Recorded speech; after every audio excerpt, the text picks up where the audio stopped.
اس دنیا میں خدا کا تصور صرف مسلمانوں کے پاس نہیں ہے۔ عیسائی بھی اللہ کی عبادت کا دعویٰ رکھتے ہیں، یہودی بھی اللہ کی عبادت کا دعویٰ رکھتے ہیں، اور اسی طرح بہت سے مذاہب ہیں جو ایک سپریم پاور کی عبادت کیے جانے کا دعویٰ کرتے ہیں۔ لیکن ہمارے اور ان کے درمیان عبادت کا طریقہ مختلف کیوں ہے اور کس بنیاد پر ہے؟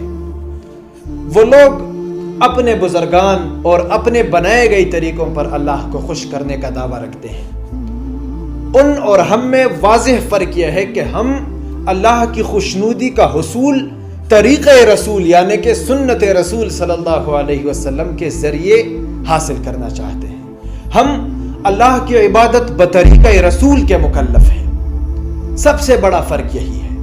اور یہ عبادت صرف نماز، روزہ، زکوٰۃ یعنی کہ اپنے انفرادی معاملات تک محدود نہیں، بلکہ دین اسلام اجتماعی معاملات پر زور دیتا ہے کہ ایک علاقے کے لوگوں کو اچائی کی طرف کس طرح بلاتے ہیں اور برائی سے کس طرح روکتے ہیں، اور اس کے لیے ریاست کا تصور، اس پر تقریباً بات ہو چکی ہے۔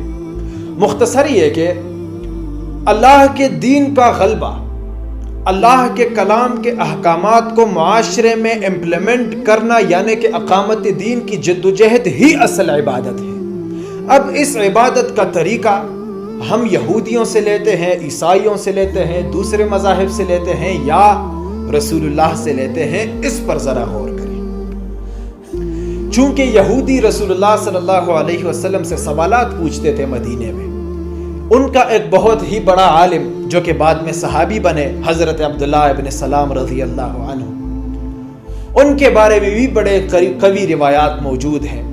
کہنے کا مقصد یہ ہے کہ یہ حضور سے مکالمہ کرتے تھے اور یہ کہتے تھے کہ تم بھی خدا کی عبادت کرتے ہو، ہم بھی اللہ کی عبادت کرتے ہیں، تم اپنا قانون لے کے آئے ہو، ہمارے پاس آپ سے پہلے پیغمبروں کے قوانین ہیں۔ اس پر آیات نازل ہو گئی کہ اِن کنتم تحبون اللہ، اللہ نبی علیہ السلام سے فرماتے ہیں کہ اے میرے محبوب پیغمبر، ان سے کہہ دیجئے کہ اگر تم اللہ سے محبت رکھنے کا دعویٰ کرتے ہو فاتبعونی، تو پھر میری اتباع کرو۔ شرط یہ لگ گیا کہ اگر کوئی شخص اللہ سے محبت کا دعویٰ رکھتا ہے تو اسے رسول اللہ کی طریقت کی پیروی کرنی پڑے گی۔ یحببکم اللہ، اس کے بعد اللہ بھی اس سے محبت رکھتا ہے۔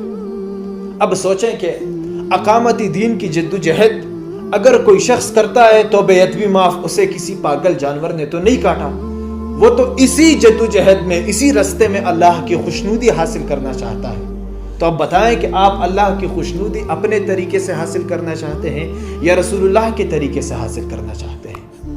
اگر آپ رسول اللہ کے طریقت کو اپنانے کے مکلف ہیں تو پھر سیرت کو اٹھا کر دیکھ لیں کہ انقلاب کا طریقہ حضور کا کیا رہا ہے اور ہمارا کیا رہا ہے، ریاست کو بنانے کا طریقہ حضور کا کیا رہا ہے اور ہمارا کیا رہا ہے۔ یہی وہ محاسبہ ہے جس کے ذریعے ہم اصل ہدف تک پہنچ سکتے ہیں اور اس کے بعد ہی ہمارا ڈائریکشن ٹھیک رہ سکتا ہے۔